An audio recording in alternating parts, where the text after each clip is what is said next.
இப்படிதான் பொழப்பு சிரிப்பா சிரிக்குது. அது ஒண்ணுல உட்காந்து பேசுவோமா டேக் லெஃப்ட்னு ஒரு கன்ஃபியூஷன் ஆயிடுச்சு. 4 பேர் எத்தாப்புல உட்காந்தோடனே நம்ம இந்தியாவே பெரிதும் எதிர்பார்த்த தேர்தல் பிரம்மாண்ட முடிவுகள் வெளிவந்திருக்கிறது. அது என்னது? உத்தரகாண்டா இது சி மகாகண்ட். இன்னைக்கு புது தலைமுறையில ஓபன் பண்ணோட மகாகண்ட் மகாகண்டா மகாகர்பன் இந்த மாதிரி தானே அந்த மாதிரி தான் நான் என்ன நினைச்சேன். ஒருவேளை கண்டுனா ஒருவேளை யுத்தம்னு எதுவும் அர்த்தம் இருக்குமோ அப்படின்னு நினைச்சு தேடி பார்த்தேன். மகாகண்டு அப்படின்னா மலைகளுக்கு இடையில் இருக்கக்கூடிய இடைவெளி அப்படிங்குது. மலைக்கு இடையில் என்ன, அதுக்கு இதுக்கு என்ன சம்பந்தம்? ஒருவேளை காங்கிரஸ் பாஜக அப்படியும் இல்லையே. பிறந்தா மகாராஷ்டிரா ஜார்க்கண்ட், மகாராஷ்டிராவில் இருக்கக்கூடிய மகாவையும் ஜார்க்கண்டில் இருக்கக்கூடிய காண்டையும் எடுத்து எந்த காண்டுல அந்த பேரை வச்சாங்க மகாகண்டு அப்படின்னு வச்சிருக்காங்க. அது தேர்தல் முடிவுகள் படுபோரா இருக்கு. நீ ஜாலியா எதிர்பார்த்ததுதான் நடந்திருக்கு. இல்லைங்க, இந்தியா கூட்டணி தோற்கடிக்கப்பட வேண்டும். இல்ல பட்னாவிஸே எதிர்பார்த்தா வெற்றியானது அவரே சொல்லிருக்காரு. ஓ, அங்க மகாராஷ்டிரால. ஓகே, பட்னாவிஸே எதிர்பார்க்காதது அப்படின்னா நாங்க செட்டிங் பண்ணது 10-11 தொகுதி தானே. இது என்ன இவ்வளவு வருது? ஆஹா, எவனோ எஜமானுக்கு விந்திய விசுவாசி வருது இருக்கிறான், அவன் தான் வேலையை பார்த்துக்கிறான். ஆனா அதுல ஒரு பொய் என்ன வெளிப்பட்டுச்சுன்னா, எக்ஸிட் போல்ஸ் தான். யாருமே 200 தாண்டவே இல்லை. ஆனா பிஜேபிக்கு பிஜேபி கொண்டு 250க்கு மேலே போயிடுச்சு ஸ்ட்ரைக் ரேட். அது எக்ஸிட் போல் நடத்துறவங்களுக்கு தெரியாது, போல் நடத்துறவங்களுக்கு தான் தெரியும். எந்த தொகுதியில ஜெயிக்கணும்னு முடிவு நான் பண்ணிருக்கேன் அப்படின்னு. ஆனா அவங்களுக்கு ஃபேவரட்டான சேனல்ஸ்ட கூட அவங்க சொல்லலையா நம்ம 250 வருவோம் அப்படிலாம் இல்ல. NDTV 175ல 195 வரைக்கும் தான் இருந்துச்சு. 195 யாரும் தாண்டல. சில நேரங்கள்ல உண்மைகளை வெளியில சொல்லக்கூடாது போல் இருக்கு. அந்த மாதிரி மகாராஷ்டிரா தேர்தல் தோல்வி இந்தியா கூட்டணிக்கு ஏற்பட்டிருக்கிறது. இந்தியா கூட்டணி இல்லைங்க, அது மகா விகாஸ் அகாதின்னு அந்த மாநில கூட்டணி. அது அங்க தனி. இந்தியா கூட்டணின்றது தேசிய அளவுல மட்டும்தான். அந்த மாநில கூட்டணியை எப்படி எல்லாம் அவங்க ஆரம்பத்துல இருந்து டிசைன் பண்ணாங்க, அந்த தேர்தல் எப்படி அவங்களுக்கு பலன் அடைஞ்சிருக்கு அப்படிங்கிறதையும் ஒரு பக்கம் பேசணும். ஜார்க்கண்ட் வெற்றி அப்படிங்கிறதையும் ஒரு பக்கம் பேசணும். பிரியங்கா காந்தி அவர்களுடைய வெற்றி அது குறித்தும் ஒரு பக்கம் பேசணும். இப்போ இந்த மூணையும் சேர்த்த மாதிரி தான் இன்றைய உட்கார்ந்து பேசுவோம்ல ஆய்வாளர் திரு அன்பரசு அவர்களையும் ஜேர்னலிஸ்ட் சந்தோஷ் அவர்களையும். ஊடகவியலாளர் சந்தோஷ் அவர் ஜேர்னலிஸ்ட். அப்ப நம்ம இல்லையா? நீங்க மூத்த நீங்க அரசியல் விமர்சகர் ஆயிட்டீங்க. 4 வயசுல மூத்தன்றாங்க. எல்லாருமா சேர்ந்து இன்னைக்கு உட்கார்ந்து பேசுறோம். ஆய்வாளர் வணக்கம். வணக்கம். முதல்ல இந்த தேர்தல் முடிவுகள் வந்த உடனே காலையில 9 மணிக்கெல்லாம் பார்த்துருப்பீங்கன்னு நினைக்கிறேன் டிவியை. இழுபறின்னு ஆரம்பிச்சிச்சு மகாராஷ்டிரா. அப்புறம் நல்லா இழுத்து பறிச்சுட்டாங்க. எப்படி பார்த்தீங்க மகாராஷ்டிராவை? இந்த மகாராஷ்டிரா தேர்தலை பொறுத்த வரைக்குமே கொஞ்சம் நெக் டு நெக் இருக்கிற மாதிரி இது சொன்னாங்க. ஆனால் எப்பவுமே பிரச்சாரத்துலேயும் நமக்கு பாஜகவுடைய கை தான் ஓங்கியிருந்ததுன்னு தெரிஞ்சுது. ஏன்னா இவங்க போய் எலெக்ஷன் கம்பெனியில் கம்ப்ளைண்ட் கொடுத்தாங்களே தவிர எலெக்ஷன் கமிஷனில் காங்கிரஸ் பெரிய அளவுக்கு களத்தில் வேலை பார்த்தாங்களான்ற மாதிரி நமக்கு நியூஸாக நமக்கு கிடைக்கல. அதுக்கு ஒருவேளை அவங்க கிரவுண்டில் என்ன இருந்ததுன்னு தெரியல. அதனால் இது பெரும்பாலும் கிட்டத்தட்ட ஒரு எதிர்பார்க்கப்பட்ட வெற்றி தான். ஆனால் காங்கிரஸ் அல்லது இந்த அவங்களுடைய மகா விகாஸ் அகாதி இவ்வளவு படுதோல்வி அடைவாங்கன்னு நம்ம எதிர்பார்க்க. ஏன்னா கடந்த காலத்தில் 2014 எடுத்துக்கிட்டால் கூட மோடி அலைன்னு சொன்ன காலத்தில் கூட ஒரு 40 சீட்டு மேலே காங்கிரஸ் ஜெயிச்சிருக்காங்க. 19 அப்படி தான். 19 கூட என்ன இல்லை பெரிய இது காங்கிரஸில் பெரிய தேசிய தலைமையில் பிரச்சாரம் பண்ண முடியாத சூழல் கட்சிக்குள்ளே இருந்தது. ராகுல் இப்படி ஒரு ஃபேஸா இல்லை. ஆனால் இப்போ கிட்டத்தட்ட 2024 நாடாளுமன்ற தேர்தலில் ஒரு நல்ல வெற்றி. கிட்டத்தட்ட இன்றைக்கி ஒரு நாடாளுமன்றத்தில் பெரும்பான்மை பெறுவதற்கு மகாராஷ்டிரா ஒரு பங்களிப்பு செஞ்சுட்டு பார்க்கணும். அதுலேருந்து பார்த்தா இது கிட்டத்தட்ட ஒரு படுதோல்வின்னு சொல்கிற இடத்துக்கு போயிருக்கிறாங்க. அப்படின்னா உள்ள பல விஷயங்கள் சொல்கிறாங்க. கிட்டத்தட்ட அங்கேருந்து நிறைய முரண்பாடுகளில் பிஜேபி டேக்கிள் பண்ண அளவுக்கு அவங்க எதுவெல்லாம் கெயினாக இருந்ததோ அதை கூட அவங்களால பண்ண முடியலன்றது தான் இதில் நமக்கு காட்டு. அதில் பல விஷயங்கள் இருக்குது. நீங்கள் தான் மகாராஷ்டிரா தேர்தல் குறித்தான பேரலையினுடைய நேர்காணல்கள் எல்லாத்தையும் வடிவமைத்தவர். ஒரு குமணராசன் உட்பட அங்கே மகாராஷ்டிரா மும்பையில் இருக்கக்கூடிய ஆய்வாளர்கள் அரசியல் விமர்சகர்கள்னு பலரோடு உரையாடி செய்தித்தாள்களில் வரக்கூடிய செய்திகள்லேருந்து வாக்கரசியல் என்ன நடந்துக்கிட்டு இருக்கு அப்படிங்கிறது வரைக்கும் டீட்டெயிலாக பேசிகிட்டு இருந்தீங்க. எதிர்பார்த்தது தானா? எதிர்பார்த்ததுன்றதை விட நெக் டு நெக் இருக்குன்னு சொன்னாங்க. ஆனால் குமரராசன் சார் சொன்னது என்னன்னா, 1 மாதத்துக்கு முன்னாடி வச்சிருந்தா இந்தியா கூட்டணி மகா விகாஸ் ஆகி தான் வாய்ப்பு இருக்கிறதா சொல்லியிருந்தாரு. இந்த 1 மாதம் நடுவில் என்ன நடந்துச்சுன்னா, அந்த முன்கூட்டியே பணத்தை செலுத்துறது, பல்வேறு திட்டங்களை அறிவிக்கிறது அப்படின்னு சொல்லி மக்களை கவர்ச்சி பண்றத விதமா பல்வேறு என்ன பணம் கொடுத்தாங்க. அந்த மகளிர் உரிமை தொகை மாரி காசு கொடுத்தாங்கல்ல, அதுக்கு திட்டம் சொல்றாங்க. ஆக்சுவலா அங்க இருக்கிற பிஜேபி பெண்களுக்கு வந்து மாசம் 2000 1500 கொடுக்குறாங்க, இது 2500 கொடுத்தாங்க. அது என்னன்னா தேர்தல் வாக்குறுதியில தேர்தல் கமிஷன் டேட் சொல்லிட்டாங்கன்னா அந்த மாசத்தோட பேமெண்ட்டை கொடுக்க முடியாதுன்னு 1500 பிளஸ் 1500 அப்புறம் இன்னொரு 1000 ரூபாய் பேமெண்ட் ஏதோ பழைய பாக்கி அந்த பேமெண்ட்டையும் சேர்த்தாப்புல ஒவ்வொருத்தவங்களுக்கும் அக்கௌண்ட்ல 5000 ரூபாய் எலெக்ஷன் டேட் வர்றதுக்கு முன்னாடி இதை கொடுத்த உடனே நேரடியா எல்லாருடைய வங்கி கணக்குக்கும் வந்து ஒரு மாசம் நீ ஜாபுக்கே போக தேவையில்ல உனக்கு 5000 ரூபாய் கிடைக்குது அப்படிங்கிற ஒரு எண்ணத்தை உருவாக்கிட்டு இருந்துச்சு. பெண்கள் மத்தியில இது பெரிய அளவுக்கு செல்வாக்கு கிடைச்சிச்சு. 4.5 கோடி பெண் வாக்காளர்கள் இருக்கதா சொல்றாங்க. பெரிய வழக்கத்தை விட மகாராஷ்டிரால இந்த தடவை போலிங் பெர்சன்டேஜ் வேற இன்க்ரீஸ் ஆயிருந்தது. அது வேற, இதெல்லாம் கணக்கு இருக்கு அது வேற. இப்ப அப்படி ஒரு ஸ்ட்ராட்டஜி ஒண்ணு செஞ்சாங்க இருக்கு. அது ஒண்ணு. அப்புறமேட்டி காங்கிரஸ் வந்து எந்த இடத்துல இது பண்ணுச்சுன்னா, ராகுல் காந்தி கடைசி 6 நாட்கள்ல தான் பிரச்சாரம் பண்றாரு அப்படிங்கிற செய்தியை பார்க்க முடிஞ்சது. அதனால ஹரியானால தோல்வியிலிருந்து அவங்க பாடம் கத்துக்கணும் அப்படின்ற கேள்வி எனக்கு. ராகுல் வந்து வரலன்னு தான் சொல்றாங்க. இன்னொன்னு எனக்கே என்ன பிரச்சனை இருந்துச்சுன்னா, அங்க வந்து சரத்பவார் இருக்காரு, ரீஜனல் ஃபேஸ், உத்தவ் தக்காரே இருக்காரு. அதே மாதிரி காங்கிரஸ் ஒரு ஃபேஸ் இல்லைன்றது எனக்கு தோணிட்டே இருந்துச்சு. அவங்க அந்த இடத்த வந்து ராகுல் காந்தியோ இல்ல கார்கேவோ பிரியங்கா காந்தியோ தான் நிரப்புற மாதிரியான ஒரு சூழல் இருந்துட்டே இருக்கு. அதாவது கர்நாடகால டிகே சிவகுமார் மாதிரி அந்த மாதிரி யாருமே கை இல்ல. நம்ம மொழியில சொல்லணும்னா அந்த மாதிரி பெரிய கை யாரும் இல்ல, சின்ன இருக்கு, கை இல்ல. கண்டிப்பா அதுதான் பிரச்சனைங்க. ஆக இல்ல, கை இருக்கு, பாடி கை மட்டும் இருக்கு. அந்த இடத்த யாராவது நிரப்புனா பெரிய தலைகள் வந்தே ஆக வேண்டும் அப்படிங்கிறது இருக்குது. ஆனா அவங்க பல்வேறு வேலைகள்ல இருக்கிறாங்க அப்படின்னும் போது இங்க பிரச்சாரம்ன்றது பிஜேபி வந்து வேற மாதிரி கொண்டு போயிட்டு இருக்காங்க. வேற என்ன வேலை உனக்கு இருக்கு? அவன் தேர்தல் தேதி முதற்கொண்டு மாத்தி வச்சு அவ்வளவு வேலை பார்த்துக்கிட்டு இருக்கான். நீ தேர்தல் தேதி சொன்னதுல இருந்து வேலை பார்க்க ஆள் வரலன்னு சொல்றது எவ்வளவு பெரிய சாபக்கேடு. நீங்க நோட் பண்ணா தெரியும், பிரச்சாரத்துல எந்த ஒரு முன்னாடி ஓபிசி ரிசர்வேஷன் அந்த மாதிரி எலெக்ஷன்ல லோக்சபா எலெக்ஷன்ல வச்சாங்கல்ல, அந்த மாதிரியான ஒரு பிரச்சார கட்டமைப்பை இங்க வந்து இந்த பிரச்சார கட்டமைப்பு இதெல்லாம் பார்க்க முடியாது. நம்ம எம்பிஏல இன்னொன்னு கிட்டத்தட்ட ஒரு வெறுப்பு பிரச்சாரம் தான் நடத்தினாங்க பிஜேபி. கண்டிப்பா கிட்டத்தட்ட பிரதமர்ல இருந்து உள்துறை அமைச்சர் அமித்ஷால இருந்து அங்க யாருக்கு எதிராக வெறுப்பு பிரச்சாரம்? எல்லாருமே இந்துக்கள் எல்லாமே சொல்லிட்டாங்கல்ல. என்ன சொல்லிட்டாங்க, இஸ்லாமிக் அது வந்து அவங்களுடைய அது ஒன்றும் பிரச்சனை இல்லை, அது சம்பந்தமே இல்லாம அமித்ஷா வந்து எந்த காலத்துலயும் நாங்க இடஒதுக்கீடு இஸ்லாமிய கொடுக்க மாட்டோம், எதுக்கு சொன்னாலும் அவங்களுக்கே புரியல. ஆனா அவர் வந்து சொல்லணுமே சொல்லிட்டார். அது போல வந்து பாத்தீங்கன்னா குறிப்பா இன்னைக்கு வந்து ஜார்க்கண்ட்லயும் மகாராஷ்டிராலையும் பிரதமரும் ஹோம் மினிஸ்டர் எடுத்துட்டு வந்து முக்கியமான என்னன்னா, காங்கிரஸ் அல்லது இந்தியா கூட்டணியை சேர்ந்தவங்க ஓபிசி எஸ்சி எஸ்டி மக்களிடையே பிரிவினை உண்டாக்க பாக்குறாங்க, பிளவுவாத அரசியல் நடத்துறாங்க. அதாவது மதத்தினுடைய பிளவுவாத அரசியல் பிரச்சாரத்தை நியாயமா காங்கிரஸ் கூட்டணி தான் எடுத்துட்டு போயிருக்கணும். ஆனா அவங்க இப்படி சாதியா பிளவுபடுத்துறாங்க அப்படின்னு ஒரு இதை எடுத்து போயிட்டாங்க. கிட்டத்தட்ட நம்ம அதாவது சாதிவாரி கணக்கீடு வேணும்ன்றது ஒரு நியாயமான கோரிக்கை. அதை இப்படி பிளவுபடுத்துவது போன்ற ஒரு டோன்ல யார் எடுத்துட்டு போயிட்டா அது சக்சீட் பண்ணியிருக்காங்க. அது மட்டும் இல்ல, குறிப்பா ஜிகாத்ன்ற வார்த்தை எப்படிலாம் நம்ம லவ் ஜிகாத் வந்து ஓட் ஜிகாத்னு பட்னாவிஸ் பேசியிருக்கிறார். அதே போல் அவர் வந்து எங்கள் இதில் வந்து லவ் ஜிகாத்தும்ல லேன் ஜிகாத்தும்லன்னு யார் வந்து பேசிட்டு போனார், ஆதித்யநாத் பேசினார். இப்போ குறிப்பாக இஸ்லாமியர்களுக்கு எதிராகவும் அதாவது பிற்படுத்தப்பட்ட ஒடுக்கப்பட்ட மக்களுக்கு பிளவை அவங்க வைக்கிறாங்கன்னு ஒரு இது பண்ணாங்க. ஆனால் காங்கிரஸோட ரியாக்ஷன் குறைஞ்சபட்சம் தேர்தல் ஆணையத்தில் போய் கம்ப்ளைண்ட் கொடுக்குறதா இருந்துச்சே தவிர அது கவுண்டர் பண்ணுற மாதிரி இல்லை. இன்னொன்று கொஞ்சம் அங்கே மராத்தா போராட்டம் நடக்குது, ஆனால் அது கொஞ்சம் அவங்க சிற்பக் தான். ஆனால் அதை வந்து ஓபிசி கம்யூனிட்டின்றது உங்களை கூட என்ன மாதவ் அப்படின்னு ஒரு செயல் திட்டத்தை வச்சுன்னா நம்ம தொடர்ந்து பத்திரிகை எழுதுறாங்க. அங்கே மாதவ் ஃபார்முலான்னு அங்கே இருக்கக்கூடிய ஒரு 3 பெரும்பான்மை பிற்படுத்தப்பட்ட சமூக இதுகளுக்கு அந்த கேஸ்டுகள் பேர் கூட மாலி, தாகர், வஞ்சாரி என்று சொல்லக்கூடிய அந்த பெரும்பான்மை பிற்படுத்தப்பட்ட சாதிகளை ஒரு கன்சால்டேஷனை உருவாக்கி இருக்கிறாங்க. இப்படி வந்து அவங்க ஏற்கனவே கொண்ட சோசியல் இன்ஜினியரிங் அவங்க வந்து வேலை பார்த்துருக்காங்க. இன்னொன்று ஒரு கவுண்டர் நெரேட்டிவ் அவங்களால எடுத்துட்டு போகிற அம்பானிக்கு ஒரு குரோனிக் கேபிட்டல் ஸ்டேட்டாக இருக்குன்னு உங்களால் பேச முடிஞ்சதே தவிர அதுக்கு எதிராக எப்படி வந்து ஒரு மாற்று திட்டத்தை கொண்டு வரல. இப்போ மும்பையை பொறுத்த வரைக்கும் மெட்ரோபாலிட்டன்றது உலக வேர்ல்டு எக்கனாமிக்கல் ஃபோரத்தோட அங்கே ஒரு 300 பில்லியனுக்கு ஒப்பந்தம் போட்டிருக்கு. அதெல்லாம் பிரச்சாரத்தை எடுத்துட்டு போயிட்டாங்க. இதுக்கு ஒரு கவுண்டரா சொல்வதுக்கு பிறகு உத்தவ் தாக்கரேவெல்லாம் துரோகம் செஞ்சவங்களுக்கு ஓட்டு போடாதீங்க, சரத்பவாரும் துரோகம் செஞ்சவங்க ஓட்டு போடாதீங்கன்னு சொல்றது வந்து பெரிய வெறுமனே சென்டிமெண்டல் அட்டாக் ஒர்க் அவுட் ஆகும்னு நினைக்கிறது வந்து இல்லை. அதாவது நெரேட்டிவ்க்கு ஒரு கவுண்டர் நெரேட்டிவே உங்களால் கொடுக்க முடியலன்றதான் செய்திகள் நமக்கு அதில். ஆனால் அந்த சென்டிமெண்ட் வந்து லோக்சபால ஒர்க் ஆனதாக தான் சொல்றாங்க. ஆனால் இதையா இப்பயா ஒர்க் ஆனதான் கேள்வி. இல்லை, லோக்சபால சென்டிமெண்ட் ஒர்க் ஆனதுக்கு காரணம் என்னன்னா, அந்த சென்டிமெண்ட் அப்பீல் வந்து வெறும் சென்டிமெண்ட் மட்டும் கேட்கல.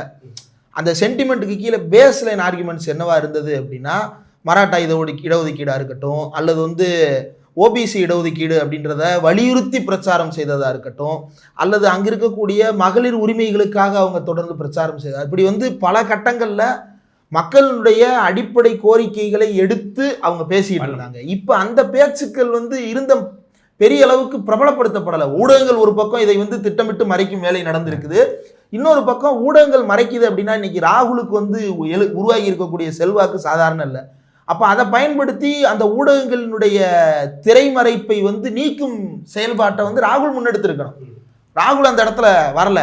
அப்படி இல்லை அப்படின்னா சந்தோஷ் சொன்னது போல அங்கே லோக்கல்ல ஒரு லீடர் இருந்திருக்கணும். இப்போ டிகே சிவகுமார் இருக்கிறாரு கர்நாடகாவில் அப்படின்னா ராகுல் வரவே தேவையில்லை. சிவகுமாரும் சித்தராமையாவும் போதும் அந்த மாநிலத்தை ஜெயிச்சு கொடுத்துருவாங்க. இப்போ கேரளாவில் அப்படின்னா அங்கே வந்து இதுக்கு முன்னாடி உம்மன் சாண்டி இருந்தார். உம்மன் சாண்டி ஒரு ஆள் போதும் அந்த மாநிலத்தில் வந்து ஒரு இடம் இல்லாமல் இருந்த காங்கிரஸை திருப்பி மீட்டெடுத்து கொண்டு வரும் அளவுக்கு ஒரு வலிமை பெற்ற ஒரு தலைவராக லோக்கலில் இருக்கிறாரு.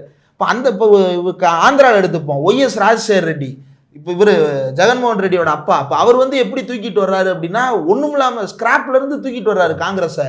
தன்னை வலிமையாக முன்னிறுத்தும் பொழுதுதான் தன்னுடைய கட்சியை முன்னிறுத்த முடியும் அப்படின்றது ஒரு இது. இப்போ அங்கே வந்து அது இல்லாமல் போயிருச்சு. வாய்ப்புகளும் கூட கிடைச்சது. இப்போ நீங்கள் வந்து பார்த்தீங்கன்னா அஜித் பவார் கொடுத்த பேட்டியிலப்ப அதானியே வந்து இந்த கடந்த ஆட்சி அமைக்கிற பேசினாரு. அதை கூட ஒரு வலுவா எடுத்துட்டு போய் ரியாக்ட் பண்ற அளவுக்கு அவங்களால கொண்டு போக முடியல. அதுல ஒரு நெருக்கடி எப்படி இருக்கும்னா, இப்போ பார்லிமெண்ட் எலெக்ஷனுக்கு அப்படின்னு சொல்லும் போது அது இந்தியா அலைன்ஸா ஒட்டுமொத்த இந்தியாலையும் ராகுல் பிரதமர் அப்படிங்கிற அந்த நரேஷனுக்குள்ள வருதா? பட் இந்த எலெக்ஷன்ல அப்பர் ஹேண்ட் யார் எடுக்க முடியுது, அந்த நெருக்கடி அவங்களுக்கு உள்ள வரும்னா காங்கிரஸுக்கு. இப்ப தமிழ்நாட்டுல திமுகவை தாண்டி வேற எதுவும் சேட்டை அவங்களால பண்ண முடியாது காங்கிரஸுக்கு. வாக்குறுதிகள் கொடுக்கறதோ சில ரோல் பண்றதோ இங்க செய்ய முடியாத நெருக்கடி இருக்கு. சேம் வே அங்க மகாராஷ்டிரால உத்தவ் தாக்கரே ஃபோர்ஸ் அவங்களுக்குள்ள இருக்கக்கூடிய ரெண்டு பெரிய பவரா சரத் அவங்கக்கிட்ட இருக்கிற அந்த பெரிய பவர், இதுல போய் ரூட் பண்ணி ஒர்க் பண்றதுக்கே பெரிய பேஸ் காங்கிரஸுக்கு கிடையாது. இல்ல அப்புறம் எதுக்கு 105 சீட்டு? அது விமர்சிக்க வேண்டியது. இன்னொரு முக்கியமானது, ஆரம்பத்திலேயே ஒரு டயர்ட அந்த அலைன்ஸுக்கு உருவாக்கிடுச்சு பிஜேபி. தேர்தல் ஆணையத்தின் மூலமா ஹரியானா தேர்தலோடு வர வேண்டிய ஒரு தேர்தலை 3 மாசம் கழிச்சு நீங்க வைக்கிறீங்கன்னு சொன்ன உடனேயே நல்லா வேலை பார்க்கணும்னு மூடு இருக்கிற கேடரஸுக்கே கூட they will get tired. போச்சு 3 மாசம் கழிச்சு என்ன வினை இழுக்க போறாங்களோ முடிஞ்சு அவங்கதான் அப்படிங்கிற ஒரு நெருக்கடி அவங்களுக்கு உருவாக்குவாங்க. இதுக்கு ஆதாரங்களும் இருக்கு. என்ன காரணம்னா 3 மாசத்துக்கு முன்னாடி இப்ப நம்ம சொன்ன அந்த பார்லிமெண்ட் எலெக்ஷனுக்கு கொடுக்கப்பட்ட வாக்குறுதிகளை இவங்க கொண்டு போய் கிரவுண்ட்ல பேசலன்னு விமர்சிக்கிறோம்ல, அந்த வெற்றி பார்லிமெண்ட்டுக்கு கிடைக்கப்பட்ட வெற்றிங்கிறது பேசின இந்த விஷயங்களுக்காகத்தான், இந்த வாக்குறுதிகளுக்காகத்தான். இந்த வாக்குறுதிகள் அப்படியே இவங்களுக்கு கிடைக்க வேண்டிய வாக்குகளா மாற வேண்டிய இடம் வந்து அந்த 3 மாசத்துக்கு முன்னாடி இருந்துச்சு. 3 மாசம் ஸ்பேஸ் விட்டு அவன் கையில இருக்க பொருளை ஆப்பிளையும் பழத்தையும் ஒழுக்க பறிச்சு இந்த நான் கொடுக்குறேன் பாரு, பவர் என்கிட்ட இருக்கு பாரு, நானே எல்லாத்தையும் கொடுத்தா எப்படி இருக்கும்னு மொத்தமா இவங்க எடுத்து கொடுத்துட்டாங்க. இந்த 3 மாசம் கேப் வந்து ஒரு பெரிய அட்வான்டேஜை பிஜேபிக்கும் சிண்டேவுக்கும் கொடுத்துருக்கு. ஏன்னா அவங்க பவர்ல இருந்தாங்க, மாற்று கருத்தே இல்லை. அதனாலதான் அந்த லடிகி பெகன் திட்டத்தின் கீழே வந்து 5000 ரூபாய் கொடுத்தது, ஓட்டுக்கு காசு கொடுக்கறதுக்கான ஸ்பேஸ் எடுத்துக்கிட்டது, இது எல்லாமே இதுலதான். வேலை இல்லாதவங்களுக்கு மாசம் மாசம் காசு கொடுத்து இது எல்லாமே ஓகே, புரியுது. இந்த 3 மாசம் கேப் இருந்தது இல்ல, அப்ப நீங்க என்ன பண்ணிருக்கணும் அப்படின்னா கேண்டிடேட்டையாவது உங்களால ஃபைனலைஸ் பண்ணிருக்க முடியணும்ல. நீங்க என்ன பண்றீங்க அப்படின்னா ஒன்றும் இல்லை, ஒரு தொகுதியில் பிஜேபி போட்டியிடுது, பிஜேபிக்கு எதிராக மகாவிகாஸ் அகாதியிலிருந்து ஒருத்தர் தானே போட்டிடணும், 2 பேர் போட்டிடுறாங்க.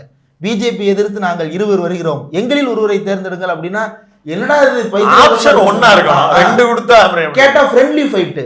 இப்ப தேசியவாத காங்கிரஸ் சரத்பவார் கட்சியும் காங்கிரஸும் ஒரே தொகுதியில போட்டியிடுறாங்க. அப்ப இது இந்த கூட்டணி எப்படி வந்து கூட்டணியா மக்கள் மத்தியில ப்ரொஜெக்ட் ஆகும்? பார்லிமெண்ட்ல 2019 எடுபடாம போச்சு இல்ல? ஆமா, அது கூடவா புரியல. அப்படி வந்தாலும் அதை சரி பண்ணனுக்கு வேணும். இப்ப நீங்க இந்த குறிப்பா அந்த அதானி விஷயம் வந்தப்ப கூட பட்னாவிஸுக்கும் அஜித் பவார் சொன்ன ஸ்டேட்மெண்ட்டுகளுக்கெல்லாம் முரண்பாடு ஏற்பட்டது. ஆனா அது ஒரு சின்ன விஷயமா கூட கிடக்காம அவங்களால பிரச்சாரத்தை எடுத்துட்டு போக முடியுது. இன்னைக்கு நம்ம எது பேசுறோம், ஆனால் அதுவும் மேஜர் ஆச்சு. அது எலெக்ஷன் ஒட்டி அது வந்து உருவாச்சு. கிட்டத்தட்ட அவர் சொன்ன கருத்துக்கு மறுப்பு கருத்துக்கள் போல தான் அது ஏற்படுது. ஆனால் அந்த இடத்த கூட ஓவர் கம் பண்ணுற இடத்துல அவங்களுக்காக முடியலன்றதா அது நமக்கு. இந்த ஃப்ரெண்ட்லி ஃபைட் அப்படின்ற விஷயத்துல தொகுதி கம்மி தான், 2 3 தொகுதி தான், 25 தொகுதியில. அதுல வந்து அது வந்து ரெபல் கனெக்ட் அதில் தான் கோட்டை விட்டது, வெளியில வந்தவங்க போனோம். ஃப்ரெண்ட்லி ஃபைட்ல கூட பேசிக்கலாம். அது வந்து தொகுதி வாரியா பார்த்தா ரொம்ப கம்மியான நம்பர். அதே சமயம் அவங்களுக்குள்ள ஆப்ஷன் ஏலயே 0.1 0.2 பேர் இருக்கா? ஏன்னா அப்ப ஆப்ஷன் பிக்கு என்ன வச்சிருக்கீங்க? அதுலதான் அவங்க சரியா கட்டமைக்காம விட்டுட்டாங்க அப்படின்றதுதான். இந்த தேர்தல் முடிவுகள் வந்து அதிமுகவுக்கு கொடுக்கப்பட்டிருக்கக்கூடிய இன்னொரு முக்கியமான செய்தியும் இருக்கு. மகாராஷ்டிரால நல்லா இருந்த ஒரு கட்சியை 2 3 செதைச்சு அந்த கட்சி இன்னைக்கு வந்து 2வது 3வது இடத்துக்கு தள்ளிட்டு கட்சிகளை 2 3 இடத்துக்கு தள்ளிட்டு பிஜேபி கொஞ்சம் இன்னும் 1 மாசம் தள்ளி வச்சிருந்தா 150 சீட்ல நின்று 150 சீட்டு ஜெயிச்சிருப்பாங்க. சிங்கிள் மெஜாரிட்டியா வந்திருக்கும். பிஜேபி இன்னைக்கு தவிர்க்க முடியாத சக்தி உருவாயிருச்சு. ஒட்டுமொத்த நேஷனல் மீடியாஸும் எதிர்பார்க்கவே இல்லை 81% வெற்றி 82% வெற்றின்னு கொண்டாடுறாங்க. அப்போ ஒரு மாநில கட்சியா இருந்த 2 கட்சிகளை மொத்தமா காலி பண்ணிட்டு பிஜேபி எந்த எக்ஸ்ட்ரீமுக்கு வளர முடியும்னு அதிமுக உணர வேண்டிய பொறுப்பும் கடமையும் இருக்கு. திமுகவுக்கு இங்க ஒண்ணுமே கிடையாது. அவங்க சேஃப் ஹேண்டில் இருக்கிறாங்க. அவங்க கட்சியும் உடைக்க முடியல, இன்னும் சொல்ல போனா அவங்க கூட்டணி கட்சியவே உடைக்க முடியல, அவங்க சேஃப். பட் இந்த பக்கம் நயினார் வேலுமணி போய் நயினாரை பார்த்துட்டு வர்றாரு. ஒரு பக்கம் வந்து கூட்டணி பேச்சுவார்த்தைக்கு தூது போறாங்கன்னு செய்தி வருது. இன்னொரு பக்கம் எடப்பாடி வந்து எந்த சூழ்நிலையிலும் கூட்டணி இல்லைன்னு பேசுறாரு. ஒரு பக்கம் ஜெயக்குமார் எகிரி அடிக்கிறாரு. ஒரு பக்கம் பம்மி விளையாடுறாங்க. அண்ணாமலை மட்டும்தான் எதிரிங்கிறாங்க. இவ்வளவு கன்ஃபியூஷன்ல இருந்தாங்கன்னா இந்த தேர்தல் வெற்றிக்காக பிஜேபி என்னத்தையும் செய்ய தயாரா இருக்குங்கிற ஒரு மெசேஜோட நாமளும் புரிஞ்சுக்க வேண்டியது இருக்கு. இதுல ஓட்டர் டர்ன் அவுட்டு ரொம்ப முக்கியம். ஓட்டர் டர்ன் அவுட்டை பொறுத்தவரையில நம்ம எடுத்து பார்க்கும்போது பொதுவாக 5 மணி நிலவரம் அப்படின்னு சொல்லுவாங்க. அதற்கு பிறகு என்ன ஆகும் அப்படின்னா 5 மணிக்கு பிறகு 7 மணி அல்லது 11 மணிக்கு நிலவரம் வெளியிடுவாங்க. 5 மணி நிலவரம் ஒரு தொகுதிக்கு மட்டும் சொல்றேனே. 5 மணி நிலவரப்படி நாந்தேத் அப்படின்ற ஒரு இடம், அது குண்டு வெடிப்பு எல்லாம் நடந்து பெரிய பிரச்சனை நடந்த ஒரு இடம். இப்போ நாந்தேதுன்ற இடத்துல தொகுதி, ஆமா 5 மணிக்கு வாக்குப்பதிவு எவ்வளவுனா 55.88%. அதுக்கப்புறம் எத்தனை மணி நேரம் ஓட்டு போட முடியும் அப்படின்னா 2 மணி நேரம் ஓட்டு போடலாம். அதுல 6 மணிக்கு பூத்தை பூட்டிடுவாங்க. அப்ப 1 மணி நேரம் தான் ஆட்கள் உள்ளே வருவதற்கான கேப்பு. சரி, இப்ப 5 மணிக்கு 55%, 11 மணிக்கு வாக்குப்பதிவு நிலவரம் வெளியிடுறாங்க. 11 மணிக்கு நைட்டு 11 மணிக்கு வாக்குப்பதிவு நிலவரம் வெளியிடுறாங்க. எவ்வளவுனா 64.92%, கிட்டத்தட்ட 9.9% வந்து ஓட்டு சதவீதம் இன்க்ரீஸ் ஆயிருச்சு. சரி, இதோட முடிஞ்சான்னா ஃபைனல் ஓட்டர் டர்ன் அவுட்னு ஒன்று ரிலீஸ் ஆகுது. அந்த ஃபைனல் ஓட்டர் டர்ன் அவுட்டின் படி 69.45% மாறுது. எங்க 5 மணிக்கு 55% போலிங்கு எப்படிங்க ஃபைனல் ஓட்டர் டர்ன் அவுட்ல 69 மாறும்? 15% ஓட்டு நம்பரா சொல்றீங்க இல்லைங்க. 1,26,294 வாக்குகள் வித்தியாசம். 5 மணிக்கு மேல 1,24,000 பேரா ஓட்டு போட்டிருக்காரு. ஓட்டு போட சொல்லி டெம்போட்டமா கூட்டு வந்துட்டாங்க போல. டெம்போல ஏத்தி இறக்குனால கூட பேர் ஓட்டு போடுறாங்க. ஒரு தொகுதியில இறக்க முடியும். சந்தோஷம். ஒரு ஓட்டு போடுறதுக்கு 3 நிமிஷம் ஆகுது. ஒரு 3 நிமிஷம் 4-5 நிமிஷம் கூட ஆகும். போனோம், அது ஒரு வயசான ஆள் முன்னாடி போயிட்டா மெல்ல போனோம், ஒரு பட்டன் அமுக்கிட்டாரான்னு பார்க்கணும், 7 செகண்ட் நிக்கணும், டபக்குன்னு பட்டன் விழுகணும், அதுக்கப்புறம் வெளியே வரணும், திருப்பி ஒருத்தர் போகணும், மை வைக்கணும், உள்ள போறப்பே வந்து முகவர் என்ன பண்ணுவாரு, நம்ம தான் இருப்போம், திரும்ப ஒருத்தர் வேற செக். ஆமா, எங்க முகத்தை காட்டுங்க சார். சரி ஓகே. இல்லை, இது மொத்தமா ஏற்கனவே போன பார்லிமெண்ட் எலெக்ஷன்ல தமிழ்நாடு உட்பட பல தொகுதிகளில் இந்த மாதிரி வாக்கு வித்தியாசங்களும் வெளியிடப்பட்ட எண்ணிக்கை வித்தியாசங்கள் இதுல தொடர்ந்து இப்ப சிவசேனா கிட்டத்தட்ட அப்படிதான் சொல்லியிருக்காங்க. உத்தவ் தாக்கரே சிவசேனா இந்த தேர்தல் ஆணையத்தினுடைய பங்கு குறித்து விமர்சிச்சுக்கிட்டு இருக்காங்க. இன்னொன்று, அந்த தேர்தல் காலத்திலையும் கூட ஏகப்பட்ட கம்ப்ளைண்ட்டுகள், அதாவது கிட்டத்தட்ட 500க்கும் மேற்பட்ட கம்ப்ளைண்ட் பணம் கொடுத்தா வந்து எலெக்ஷனுக்கு முதல் நாள் மட்டும் 150 கம்ப்ளைண்ட் ஆயிருக்குன்னு சொல்றாங்க. இது குறித்து எந்த நடவடிக்கையும் தேர்தல் ஆணையம் கட்டுக்கட்டா 5 கோடி 2 கோடி வச்சு நான் வந்து நஷ்டஈடு கேட்பேன்னு சொல்றாரு. அவர் எதுக்கு வச்சிருந்தாரா? மொய் பண்ணுமாமா? அது நான் கொடுக்க, நான் வந்து எத்தனையோ கோடி கேட்பேன்னு கேட்டிருக்காரு. இருக்கிற கோடி 10 கூட கொஞ்சம் கேட்பாருன்னு நினைக்கிறேன். அடுத்த எலெக்ஷன் கொடுக்கறதுக்கு தேவைப்படுது. வினோத் தாவடி மறுபடியும் அவதூறு வழக்கு போடுவேன்னு சொல்லியிருக்கிறாரு. ஏன்னா இது போல தேர்தல் கமிஷனுடைய சர்ச்சைக்குரிய நிகழ்வுகள் அங்கே இருக்கு. இன்னொன்று, குறிப்பா இவ்வளவு வெறுப்பு பேச்சுகள் நடத்திருக்காங்க. குறிப்பா நவம்பர் 13-14 பிரைம் மினிஸ்டர் மேலேயும் இது மேலேயும் காங்கிரஸ்ல இருந்து தேர்தல் ஆணையத்திலிருந்து கொடுத்துருக்காங்க. குறைஞ்சபட்சம் ஒரு கண்டிப்போ அந்த மாதிரி இது பண்ணவும் கூடாது. ஆனால் திட்டமிட்டு வெளிப்படையான வந்து ஒரு மத வெறுப்பு பிரச்சாரத்தை நடத்தியிருக்காங்க. அது கொடுத்து கொஞ்சம் கூட எலெக்ஷன் கமிஷன் ரியாக்ட் பண்ணாததுன்றதும் அந்த சந்தேகங்களுக்கு உறுதுணை தான் செய்யுது. இப்படி தொடர்ச்சியா மகாராஷ்டிரா ஒரு பக்கம், ஜார்க்கண்ட் இதுக்கு அப்படியே வேறொரு பக்கமா இந்தியா அலைன்ஸுக்கு வெற்றியை கொடுத்துருக்கு. இப்போ கேள்வி இப்போ விட்ட இடத்துல இருந்தே தொடங்கணும்னு நினைக்கிறேன். இங்க வந்தா மட்டும் உங்களுக்கு வந்து இவிஎம் சந்தேகப்படுறீங்க, தேர்தல் ஆணையத்தை சந்தேகப்படுறீங்க. இங்க இந்தியா கூட்டணி ஜெயிச்சிருச்சு, இப்ப நீங்க இவிஎம் சரி இந்த பக்கம் வாபஸ் வாங்கிக்கிறேன். இந்த பக்கம் வந்து இவங்க ஜெயிச்சிட்டா மட்டும் தேர்தல் ஆணையத்தையோ இவிஎம் மிஷினையோ சந்தேகப்படுறதில்ல அப்படிங்கிற கேள்வியில இருந்தே சந்தோஷ் சொல்லுங்க சந்தோஷ். எனக்கு என்ன தோணுதுன்னா இது டிப்ளமேட்டிக்கான கொஸ்டின் தானா. அதான் ஒவ்வொரு தொகுதி இப்போ போன லோக்சபா தேர்தலையுமே 5 கோடி வாக்குகள் வந்து எக்ஸ்ட்ரா இருக்குன்றது வந்து எல்லா தொகுதியிலும் நம்ம சந்தேகப்படல. எல்லாம் என்னென்ன தொகுதின்னு நமக்கு தெரியுது. அதாவது தொகுதி வாரியாக தான் நம்ம சந்தேகப்பட வேண்டியதா இருக்குது. அப்படி பார்க்கும்போது அது எப்படின்னு என்னால புரிஞ்சுக்கல. ஆனா இதுல ஜெயிக்கணும்னு அவங்க நினைக்கிற இடங்களுக்கு அவங்க வேலை பார்க்குறாங்கங்கிற குற்றச்சாட்டை வைக்கிறத வச்சுக்கிட்டே உங்களுக்கு தேவையானதுக்கு மட்டும் நீங்க எப்படி பண்றீங்க அப்படி பண்றீங்கன்னு எழுதுறது வந்து அவதூறு எழுதுறது தான். கண்ணெதிர ஒரு எவிடன்ஸ் இருக்கு, அந்த எவிடன்ஸுக்கு மாற்று என்ன, அதை கரெக்டா நான் இதுதானே விளக்கம் நீங்க கொடுக்க முடிஞ்சா இல்ல, அப்ப ஏன் கொடுக்க முடியலன்னா அதுல தப்பு நடந்திருக்குன்னு கேட்கலாம். முதன்மைப்படுத்தல, அது அவங்க எதிர்க்கட்சிகள் சொல்ற குறைபாடாத்தான் அந்த தேர்தல் விஷயம் சொல்றாங்க, அவங்க சொல்றாங்க. இப்போ இங்க என்னன்னா அப்படியே நேர் எதிராக நமக்கு நடக்குது. எங்க ஜார்க்கண்ட்லயும் போய் பிரதமர் என்ன பேசுவாரோ அங்கேயும் போய் பிசி ஓபிசி எஸ்சி எஸ்டி மக்களை பிரிக்க போறாங்க. லாஸ்டா ஒரு வீடியோ வச்சு பாத்தீங்கல்ல, ஹேமந்த் சோரன் போஸ்ட் போட்ட ஒரு வீடுக்குள்ள ஃபுல்லா இந்துக்கள், அதுல வந்து முஸ்லீம்கள் வந்து உள்ள போறாங்க. ஆமா, அழுக்கு காலோட சொல்றாங்க. ஆமா, ஏன்னா இவரு இன்னொரு சோரன் யாரு, புலி சாம்பாய்ஸ்வரன் போறப்ப கூட இப்படி வந்து பங்களாதேஷ் வந்து ஊடுருவுக்காரன் வராங்க, பெருசா இது பண்ண மாட்டாங்கன்னு அவன் சொல்லிட்டு போனாங்க. ஆனா அங்க பாருங்க, இது நேர் எதிராக மாறி இருக்கு. கிட்டத்தட்ட பாத்தீங்கன்னா 29 தொகுதிக்கு மேல பழங்குடியினர்களுடைய தொகுதின்னு சொல்றாங்க. முழுக்க 24-25 இடத்த யாரு முன்னாடி வந்திருக்கா. அப்ப என்னன்னா கிட்டத்தட்ட வந்து இந்த பழங்குடியினர் கிட்டத்தட்ட மணிப்பூரை பாப்பாங்களா இல்லையா மக்கள், ஜார்க்கண்ட் மக்கள் பாப்பாங்களா இல்லையா? குறிப்பா மக்கள் அவங்க முதல்வருக்கு நடந்த அவதூறுகளையே அவங்க பார்த்துட்டு தானே இருக்கிறாங்க. பிரச்சாரம் சொல்லும் போதுதான் பேட்டி ரொட்டி மட்டி 3 பொண்ணு ரொட்டினா சாப்பாடு, மட்டினா அபகரிப்பு, நிலத்தை பாதுகாக்கிறது. இங்க பங்களாதேஷ்ல இருந்து வரக்கூடிய இஸ்லாமியர்கள் நம்ம நிலத்தை பறிக்கிறாங்க, நம்ம பொண்ணை புடிங்கிறாங்க, நம்ம ரொட்டியை புடிங்கிறாங்க, உணவை புடிங்கிறாங்க, நிலத்தை புடிங்கிறாங்க. முத்தையா சார் நீங்களா? முத்தையா சார்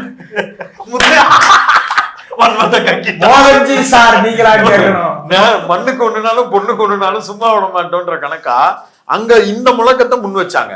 இத முன் வச்சதுக்கு பெரிய அளவுக்கு அங்க வரவேற்பு கிடைக்கல. ஏன் கிடைக்கல அப்படின்னா, அங்கதான் நம்ம வந்து சோரனுடைய ஸ்ட்ராட்டஜியை பார்க்கணும். அவர் கைது செய்யப்படுறாரு, அவங்களுடைய துணைவியார் கல்பனா அவங்க வந்து பிரச்சாரத்துக்கு வர்றாங்க. நீ சொல்லக்கூடிய முழக்கங்கள் எல்லாத்துக்கும் நான் தாண்டா விக்டிம்னு அவங்க வந்து நின்றுட்டாங்க. பேட்டி சொன்னீல, நான் தாண்டா பேட்டி. இந்த பேட்டிக்கு என்னடா பிரச்சனை? இந்த பேட்டி இன்னைக்கு பரிந்துரைக்க விட்டது நீதானா, யூ ஆர் தி கிரிமினல் அப்படின்னு அவங்க பிரச்சாரம். நம்ம நிரஞ்சன், புதிய தலைமுறை நிரஞ்சன் ஜார்க்கண்டுடைய தேர்தல் நிலவரங்களை சேகரிக்கிறதுக்காக போயிருந்தார். அவர் பார்த்துட்டு அன்னைக்கு அவர் வீடியோ வெளியிட்ட போது அவர் சொன்ன ஒரு ஸ்டேட்மெண்ட், எல்லா இடங்கள்லயும் அந்த கட்சியினுடைய வேட்பாளர்கள் எங்களுக்காக பிரச்சாரத்திற்கு கல்பனா மேடம் வரணும்னு சொல்லியிருக்கிறாங்க. அப்ப கிரவுண்ட் லெவல்ல அவங்களுடைய பிரச்சாரம் வந்து பெரிய அளவுக்கு ஒர்க் அவுட் ஆயிருந்திருக்கு. ஏன்னா அவங்க பாதிக்கப்பட்ட நபரா வந்து நிக்கிறாங்க. பிளஸ் அவங்க பழங்குடியினர் அப்படிங்கிறது வந்து பாதிக்கப்பட்ட முதல்வர் பழங்குடியினர், பழங்குடியினுடைய வாக்கு அங்க அதிகம். பழங்குடியின மக்களுக்காக வந்து பாதுகாக்குங்க. எங்க அப்பா காலத்துல ஆண்டாண்டுகளா நாங்க தான் பாதுகாத்துக்கிட்டு இருக்கோம். அதுல சோகம் என்னன்னா, முதல்வர் வேட்பாளரா இவரை அறிவிக்கணும்னு இன்னொருத்தரை நியமிக்கிறதுக்கு ஏற்பாடு பண்ணிட்டு இருந்திருக்கிறாங்க. அவர் கொஞ்சம் சீனியர் இந்த கட்சியில. அவர் கடைசி நேரத்துல தன்னை முதல்வர் வேட்பாளராக அவங்க அறிவிக்கலன்னு கோச்சுக்கிட்டு பிஜேபிக்கு போயிட்டாரு. முதல்வர் இடைக்கால முதல்வர் இருந்தார், அதுவும் செல்லுபடி ஆகல. ஆனா அவங்க எதிர்பார்த்தது என்னன்னா, பழங்குடி ஓட்டுகளை தங்களால பாக்கெட் பண்ணிட முடியும்னு பிளான் பண்ணிருக்காங்க. நல்ல குறிப்பா ஜார்க்கண்ட் போன்ற இடங்கள்ல மகாராஷ்டிராக்கு நேர் எதிராக இருக்கு. அங்கேயும் கட்சி அங்க இருக்கிறது சிறைக்கு தள்ளி இருக்கிறாங்க, கட்சிகளை உடைக்கிறதுக்கு முயற்சி பண்ணியிருக்கிறாங்க. மக்கள்கிட்ட சாதிய மதவாத பிளவு நடப்பதா பாஜக சொல்லியிருக்கிறாங்க. இப்படி இதுவும் என்பது அந்த மக்கள் அதுக்கு நேர் எது கொடுத்துருக்காங்க. ஆனா இங்க அது பாசிட்டிவா மாறி இருக்கு. அதுதான் கிட்டத்தட்ட இந்த இந்திய சூழல் இருக்கக்கூடிய ஒரு முரண்பட்ட இது நம்ம பாக்குறோம். அதுக்குமே 3 மாசம் பாஜக குழப்பமா தான். தமிழ்நாடு புரிந்து கொள்வது முடியாதது போலதான் பல இந்திய மாநிலங்களும் புரிந்து கொள்ள முடியாதுக்கு அது ஒரே விதியெல்லாம் இங்க பொருத்த முடியாதுன்னு அது தெரியுது. இன்னொன்னு, ஜார்க்கண்ட் எந்த அளவுக்கு முக்கியமா பிஜேபி ஒர்க் பண்ணாங்கன்னா, 2 மாநில முதல்வர்கள் அங்க இறக்கி பொறுப்பாளர்களா போட்டாங்க. 2 மாநில முதல்வர்களுக்கும் இப்ப விழுக போற பரைடு தான் பெரும் பரைடு. ஏன்னா பெரிய தோல்விங்க அது, அவங்க எதிர்பார்க்காத தோல்வி. கருத்து கணிப்புல ஜார்க்கண்ட்ல தான் பிஜேபி வேமா வந்துருன்ற மாதிரி தான் நமக்கு நிறைய கண்ணுல பட்டுச்சு. ஆமா, நம்மளுமே சத்தமே இல்லாம ஒரு பெரிய புரட்சியா நடந்தது. ஆர்எஸ்எஸ் வந்து அந்த பழங்குடிகள் மத்தியில எப்பவுமே வந்து தொடர்ச்சியா வேலை பார்க்கறது உண்டு. அது வந்து மத்திய பிரதேசில இருந்து, பீகார்ல இருந்து, ஜார்க்கண்ட்ல இருந்து, உத்தராகண்ட், உத்தரப்பிரதேஷ், சத்தீஸ்கர், இது ஹிமாச்சல் பிரதேஷ், இது ஹரியானா அப்படின்னு பழங்குடிகள் எங்கெங்கெல்லாம் இருக்கிறாங்களோ எல்லா இடங்கள்லையும் வந்து ஆர்எஸ்எஸ் உள்ள போய் நாங்கள் உங்களுடைய பாதுகாவலர்கள். அவன் டாக்குமெண்ட் என்ன சொல்லுது, எல்லாருக்கும் பொது சிவில் சட்டம் கொண்டு வரும்னு சொல்லுது. இவன் இங்கே போய் நான் உங்களை பாதுகாக்கிறதுக்காக வந்திருக்கோம், உங்களுக்கு கல்வி கொடுக்குறோம், வேலை வாய்ப்பு கொடுக்குறோம், நல்ல தண்ணி கொடுக்குறோம் அப்படின்ற பேர்ல உள்ள போய் உட்காந்து வேலை பார்த்துட்டு இருக்கிறாங்க. அது உண்மைதான் கூட பல இடங்கள்ல. இவங்க திரௌபதி முர்முவை போட்டதுக்கு பிறகும் கூட எவ்வளவு டயலாக் விட்டாங்க. அப்ப இதெல்லாம் வந்து ஒரு செல்வாக்கு செலுத்தும் தான் எதிர்பார்க்கப்பட்டது. போய் ரொம்ப நாள் கழிச்சு யாரை கண்டுபிடிச்சிருக்காருல, முண்டாவை எடுத்துட்டு வந்திருக்காருல. முண்டாவை பல வருஷமா அவங்க பேசிட்டு ரொம்ப தீவிரமா பேசினாரு. ஆமா. அங்கேயே போய் ஆமா. பல திட்டங்கள் 6000 கோடிக்குலாம் அறிவிச்சாரு. ஆமா, அவர் எல்லாத்துக்கும் உபதி அடிச்சுட்டு போயிட்டாரு. முண்டாக்கு வரமா பாப்பா அப்படி இந்த கர்மத்தை தான் வந்து இங்க ஒட்டிக்கிட்டு இல்லையா. என்னிடம் வராதே மகனே. அவர் வெள்ளக்காரனுக்கே காட்டுக்குள்ள இருந்து தண்ணி காட்டிட்டு இருந்திருக்கு. இதுல என்னன்னா ஜார்க்கண்ட்ல வந்து ஏன் இந்த இஷ்யூவை ரைஸ் பண்ணல அப்படின்னா, ஜார்க்கண்ட்லயுமே வந்து ஓட்டர் டர்ன் அவுட்ல பிரச்சனை இருக்குது அப்படின்னா அதை விசாரிங்க, தேர்தல் ஆணையம் அதை தெளிவுபடுத்தட்டும். அதுதான் நம்ம கேட்கறது. ஒரு இடத்துல சந்தேகம் எழுப்புறாங்க அப்படின்னா அந்த சந்தேகத்தை நிவர்த்தி பண்ண வேண்டியது தேர்தல் ஆணையத்துடைய பொறுப்பு. ஆனா இப்படியே சந்தேகத்தை எழுப்பிட்டு இருந்தா எப்படிங்க நம்ம குறைதல்னு தானே கேக்குறாங்க அவங்க. நம்புற மாதிரி இருந்தா எதுக்கு குலைய போகுது? அதான பிரச்சனை. அப்ப நம்ம இல்ல ஒவ்வொரு முறையும் தோற்கிறவங்க நம்பகத்தன்மைன்னா எதுக்கு நாங்க உங்களை நம்பணும்? நம்புற மாதிரி நீ ஏதாவது பண்ணிருக்கியா? ஏங்க நான் என்ன கேக்குறேன், ஒரு மின்னல் வேகத்துல நீங்க வந்து ஒருத்தரை நியமிக்கிறீங்கன்னு உச்ச நீதிமன்றமே கேவலப்படுத்திருக்கு. உச்ச நீதிமன்றமே சந்தேகப்பட்டு உன்னுடைய போஸ்டிங்க கேள்வி கேட்கும் போது சாமானியன் சோத்துக்கு திண்டாடுற நான் உன் மேல சந்தேகம் வைக்க கூடாது. 4 வருஷம் கழிச்சு நான் குற்றவாளி வெளியே போயிட்டார்ல. அதான் சொல்றேன், இப்ப அவர் எதுக்கு வெளியில போனாருன்னு கூட உன்னால பதில் சொல்ல முடியல. மத ரீதியா சாதி ரீதியா பேசக்கூடாதுன்னு சொல்லுது. ரொம்ப அடிப்படையான விதி. என்ன இங்க வந்து இஸ்லாமியர் வாக்குகளை அப்பீஸ் பண்றாங்கன்னு பேசுறாங்களே, இதை நேரடியா அவங்கள என்ன இது பண்றது இல்லையா? ரொம்ப சாதாரண. அதை எதை கண்டிக்கிறாங்களா? சந்திர சுட்டு கண் காது மூக்கு எல்லாத்தையும் கடவுள்கிட்ட கேட்டிருப்பாரு. ஆமா, க்ளோஸ் பண்ண மாட்டார், ஓபன் பண்ணி cosmic please give me the justice அப்படிங்கற அவன்தான்டா பெரிய வேலையா. தொடர்ந்து இந்த மாதிரி தேர்தல்களில் அது உண்மையிலே தேர்தல் ஆணையம் பரிசீலிக்கணும். தொடர்ந்து இந்த மாதிரி தேர்தல்களில் வரக்கூடியதுக்கு குறைஞ்சபட்சம் அவங்க ரெஸ்பான்ஸோ ஒரு பதிலோ சொல்லுகிற நிலைமையில இல்லாததான் இதுக்கான சந்தேகங்கள். நீங்க யோசிச்சு பாருங்களேன், அந்த விளம்பரம் அதுக்கு பிறகு நடவடிக்கை எடுக்கிறானுங்க. அந்த விளம்பரம் காட்டுத்தீ மாதிரி பரவுது. அதன் மூலமாக ஒரு ஒரு செக்யூலர் மனநிலையில் இருக்கிறவனை விட்டுருங்க, சாதாரணமா இருக்கக்கூடிய நபர்கள்ட்ட அந்த அந்த ஒரு விளம்பரம் எவ்வளவு பெரிய இம்பாக்டை கொடுக்கும். இன்னும் 10 வருஷத்துக்கு அவன்கிட்ட காட்சிப்படுத்தல்கள் அப்படி இருக்கும். நான் வந்து சின்ன பிள்ளையில விஜயகாந்த் படத்தை பார்க்கும் போதெல்லாம் வந்து முஸ்லிம்ஸை பார்த்தா பயந்து பார்த்துருக்கிறேன். அர்ஜுன் படம் பார்த்துட்டு முஸ்லிம்ஸை பார்த்துருக்கிறேன், பயந்துருக்கேன். அது மாறுறதுக்கு எனக்கு பக்குவம் வர்ற வரைக்கும் நான் போராடி இருக்கிறேன். கண்ணுக்கே தெரியாம ஒரு பெரிய கிரைம் மேல நானே பண்ணியிருக்கிறேன். அப்ப இது வந்து எவ்வளவு பெரிய தாக்கத்தை அங்க இருக்கக்கூடிய ஒடிசாவில இருந்துச்சு. ஒடிசாவில விகே பாண்டியனுக்கு எதிராக அப்படித்தானே பண்ணாங்க. அங்க எப்படி வெளிப்படையா இந்த மாதிரி வீடியோக்கள் போட்டாங்கன்னா அவரே வந்து இதை திருடிட்டு போறாரு. சாவியை தூக்கி கீழே தமிழ்நாட்டுல சாவி இருக்குன்றாங்க. தமிழ்நாடு முதலமைச்சர் கண்டிக்கலையா? இன்னைக்கு தமிழ்நாடு இது திருடர்கள் போல சித்தரிக்கிறாங்கன்னு இப்படி ஒரு பிரச்சாரம் அங்க நடந்துச்சு. இன்னும் அங்க வெளிப்படையா போய் தமிழ் அமித்ஷா பேசினாரே, அங்க இருந்து இன்னொருத்தர் வந்து ஆளலாமான்னு கேட்டா இது வந்து அரசியலமைப்பு சட்டத்துக்கு எதிரான பேச்சு இல்லையா? அன்னைக்கு இதை கேட்டாங்களா? இது அன்னைக்கே அதை அனுமதிச்சாங்க. கிட்டத்தட்ட ஒரு வெறுப்பு பிரச்சாரத்துக்கு துணை போகக்கூடிய ஒரு ஆணையமா இருக்கின்ற பிம்பனை உருவாகி வலுப்பட்டு. நம்ம மட்டும் சொல்லல, அவங்களுக்கு ரொம்ப வேண்டப்பட்ட சுமன் ஸ்ரீராமனே இன்னைக்கு நடந்த டிபேட்ல பேசுறாரு. சரியா இருக்கும், அவரே சொல்லிட்டாரு.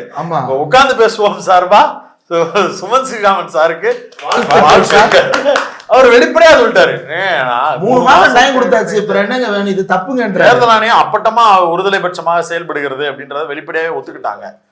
அந்த அந்த இடம் ஒண்ணு.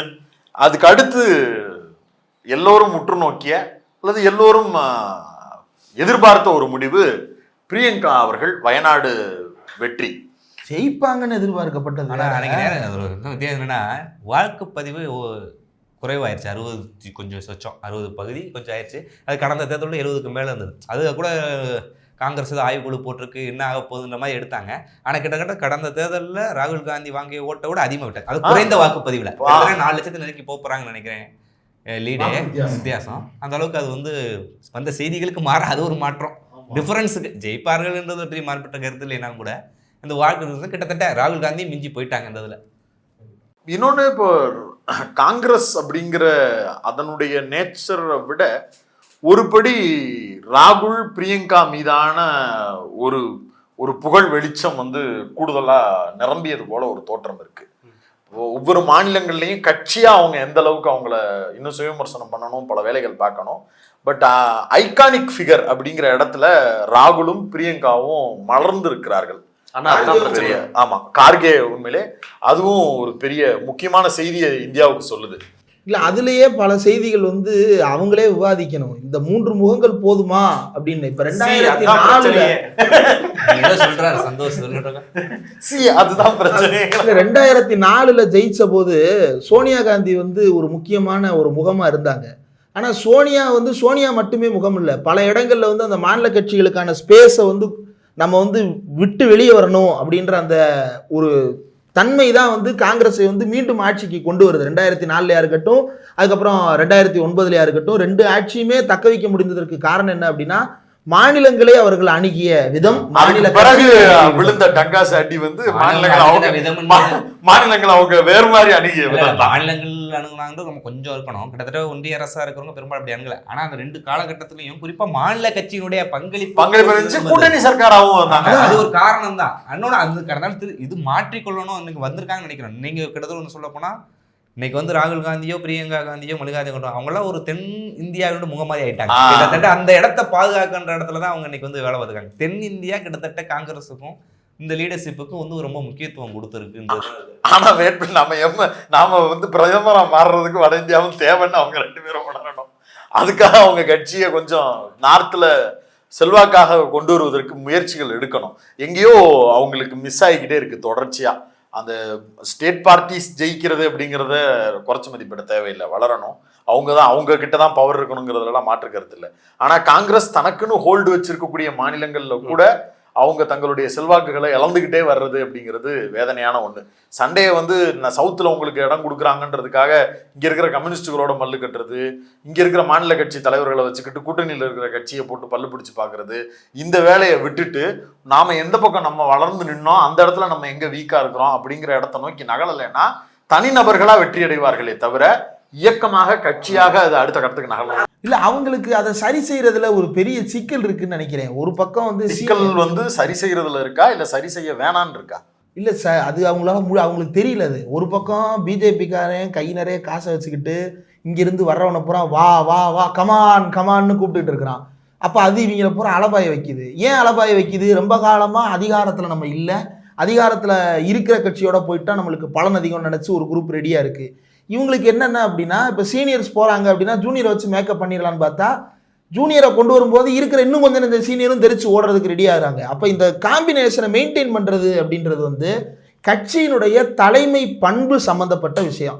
தலைமை பண்பு என்பது வெறுமன நல்ல கருத்துக்களை பேசுவது மட்டுமல்ல, தனக்கு கீழ் இருக்கக்கூடிய மூத்தவர்களையும் இளையவர்களையும் சரிசமமாக ஒரு சரி விகிதத்தில் வந்து கலந்து பயன்படுத்த தெரியணும். அது அவங்களுக்கு ஒரு பெரிய நெருக்கடியாகவே இருக்குன்னு நினைக்கிறேன். அப்படி யாராவது கொண்டு வராங்க, அவங்க திடீர்னு வண்டியை கிளப்பி போயிடுறாங்க. அவங்க என்னதான் பண்ணுவாங்க? இதுதான் அவன் சரி செய்யணும்னு ஒன்று நினைச்சாலும் அங்கே ஒருத்தன் காசை வச்சுக்கிட்டே நிற்கிறான். அதை கண்டிக்க வேண்டிய உயர்நீதிமன்றம், உச்சநீதிமன்றம் அல்லது தேர்தல் ஆணையம் இப்போ ஒன்றும் இல்லை. இப்போ இவர் தெலுங்கானாவில் வந்து ஒரு குரூப்பே அம்பலப்படுத்தினாங்க, இல்லை பொட்டியை வச்சுக்கிட்டு கூப்பிட்டாங்க அப்படின்னு வீடியோவே ரிலீஸ் பண்ணாங்க. என்ன நடந்தது? அவங்க மேலே என்ன நடவடிக்கை எடுக்கப்பட்டது? அரசாங்கம் என்ன நடவடிக்கை எடுத்தது? இந்திய அரசாங்கம் என்ன நடவடிக்கை எடுத்தது? ஒன்றும் காணோம். கர்நாடகாவில் வந்து இந்த இவருடைய குருநாதர், நம்ம லண்டன் டிட்டன் குருநாதர் PL சந்தோஷ், அவர் மூலமா பல வேலைகள் நடக்கிறது அப்படின்னு சொல்லிட்டு MLA-க்களே புகார் தெரிவிக்கிறாங்க. என்ன நடவடிக்கை எடுக்கப்பட்டது? தேர்தல் ஆணையம் இதெல்லாம் கண்டுக்கிடாதா? எலெக்டட் ரெப்ரஸன்டேட்டிவ்ஸை இப்படி விலைக்கு வாங்குறதுக்கு ஒருத்தன் பேரம் பேசுறானே, நான் நடத்தின தேர்தல் அதுல ஜெயிச்ச ஒருத்தர் நீ எப்படா கூப்பிடலான்னு நீ கேட்கணுமா இல்லையா? உச்சநீதிமன்றத்தை கேட்கணுமா இல்லையா? கேட்காது. அப்போ ஒரு ஃப்ரீ ஹேண்டை கொடுத்துட்டு இவங்க ஜெயிச்சிட்டாங்க அப்படின்றது தான். ஆனா இதை தாண்டி சொன்னாப்புல சவுத்துல வந்து காங்கிரஸ் வந்து வெற்றி. அதுக்கு தலைவர்கள் தான் இப்போ கிட்டத்தட்ட எல்லா மாநிலங்கள் இப்போ அங்கே TK சிவகுமாரோ சித்தராமையோ இருக்கிறது போல ஒரு வலுவான தலைவர்கள் கேரளாவில் வந்து பாரம்பரியமாக அவங்க இருக்கிறாங்க. இது போல் ஒரு தலைவர்களை அவங்க வந்து இருந்தாலுமே கூட அங்கே பிச்சு ரொம்ப அங்கே தான் அசோக் கெலாட் இருக்காரு, பெரிய ஆளுகள்லாம் இருக்கிறாங்க. ஆனால் ஒரு அடுத்த தலைமுறை வந்து அங்கே வந்து வர வேண்டி இருக்கு. அங்கே வந்து என்ன இருக்கு, வர்றவங்களுமே இப்போ என்ன பண்றாங்கன்னா காங்கிரஸ் மாதிரியான பார்ட்டி கூட ராஜஸ்தான்ல அவங்க அப்படிதான் கிடக்கு. சச்சின் பைலட்டுக்கும் அசோக் கெலாட்டுக்கான முரண்பாடு ரொம்ப நாள் தீர்க்காம வச்சிருந்தாங்க. அதுதான் கிட்டத்தட்ட கடைசி நேரத்துல இது மாதிரி அங்க ஒரு தலைவர்களை உருவாக்கும். அங்க இன்னும் அந்த உட்கட்சி விஷயத்துல அவங்க ரொம்ப குறைபாடா இருக்கிறாங்கன்னு தொடர்ந்து தெரியுது. இன்னும் பல மாநிலங்கள்ல இன்னைக்கு நல்ல தலைவர்கள் வேணும். கிட்டத்தட்ட பல சீனியர்கள் வேற வெளியே போயிட்டாங்க.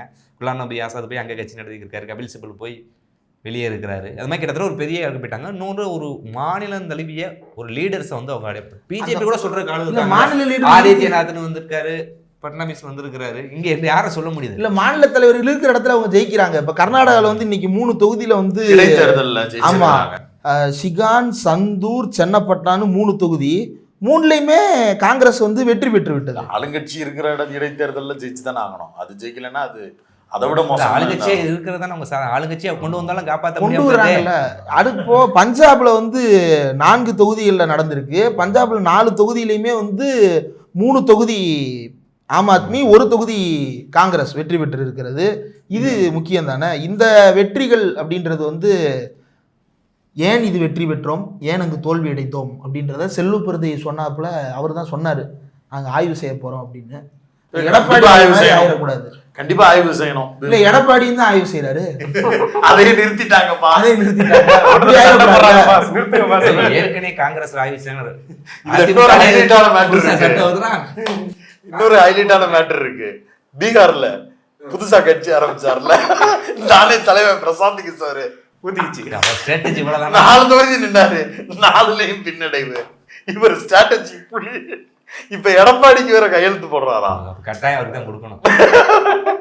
இல்ல உத்தரப்பிரதேசத்துல 9 தொகுதி இருக்கு. 9ல வந்து 2 இடத்துல வந்து சமாஜ்வாதி வெற்றி பெற்றே விட்டது. ஆமா, அப்ப வந்து ஆளுங்கட்சியா தான் நாங்க யோகி ஆதித்யநாத் இருக்கிறாரு. அவர்தான் பெரும்பான்மை. யாரு? யோகி தான் 7. யோகி பெரும்பான்மை ஜெயித்திருக்கிறாரு. ஆளுங்கட்சியா யோகி இருக்கும் போதே இடைத்தேர்தலில் தன்னை ஜெயிச்சு காட்டுறது அப்படின்றது ஒரு பவர்ஃபுல்லான லீடர் எமர்ஜ் ஆறாருன்னு தான் அர்த்தம். அது போக ராஷ்டிரிய லோக்தல் ஒரு இடத்துல பார்லிமெண்ட் எஃபெக்ட் அங்க இன்னும் இருக்கு. ஆமா, இல்ல அகிலேஷ் யாதவ் வந்து ஒரு ஸ்ட்ராங்கான லீடர் தான். அங்க அதுல இருந்து என்ன பண்ண முடியாது. அகிலேஷ் யாதவ் இருக்கனாலதான் இந்தியா கூட்டணியால அவ்வளவு தூரம் அங்க வந்து ஸ்கோர் பண்ண முடியும். இன்னொன்னு மரண மாசுன்னா நம்ம வெஸ்ட் பெங்கால் தான். அதாவது காளியம்மனே இறங்கி வந்த மாதிரி பாவிக்கிறாங்க. மம்தா பானர்ஜி 6 இடைத்தேர்தல் 6லயும் ஜெயிச்சாச்சு. கண்ணு கெட்டிய தூரம் வரை எதிரி இல்லைன்னு ஜெயலலிதா சொன்னாங்கல்ல, கிட்டத்தட்ட அந்த மாதிரி இருக்கு அங்க சிச்சுவேஷன். சிபிஎம்மால அங்கே எழ முடியல, காங்கிரஸால முடியல, பிஜேபியால முடியல, அவ்வளவையும் தாண்டி அந்த மாதிரி தொடர்ந்து ஜெயிக்கிறாங்க. அதுவும் வந்து ஆக்சுவலா அங்கேயுமே வந்து பெண்களுக்கு எதிரான கார்டை தான் எடுத்துட்டு வந்தாங்க. பெண்களுக்கு பாதுகாப்பு இல்லைன்னு.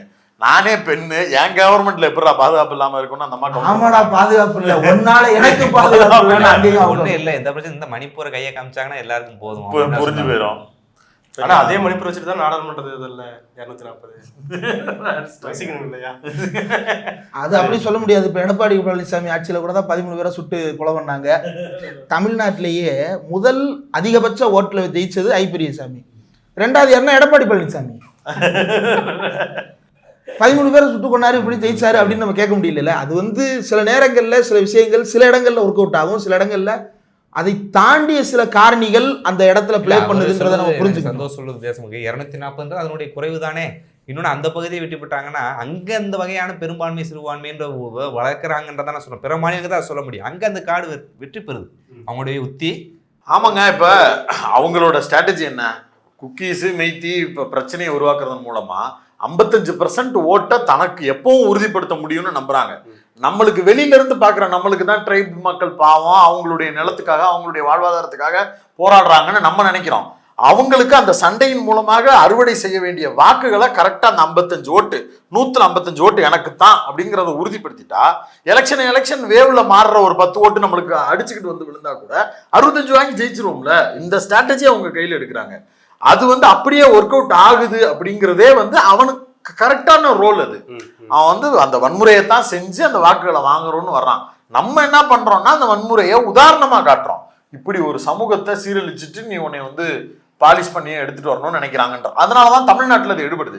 இப்போ தமிழ்நாட்டில் ஏன் இந்த மாதிரி பிரிவினை விஷயங்களை பேசும்போது பிஜேபிக்கு ஒண்ணுமே இல்லாம 0 அப்படின்னு ரிசல்ட் கொடுக்குறாங்கன்னா, நீ இந்த மாதிரி பிரிவினை எல்லாம் பேசி இங்க வந்து இருக்கக்கூடிய ஓட்டுகளை 10 உனக்கு 15 உனக்குன்னு கூட நீ பிரிக்க முடியாத நெருக்கடி இருக்கு.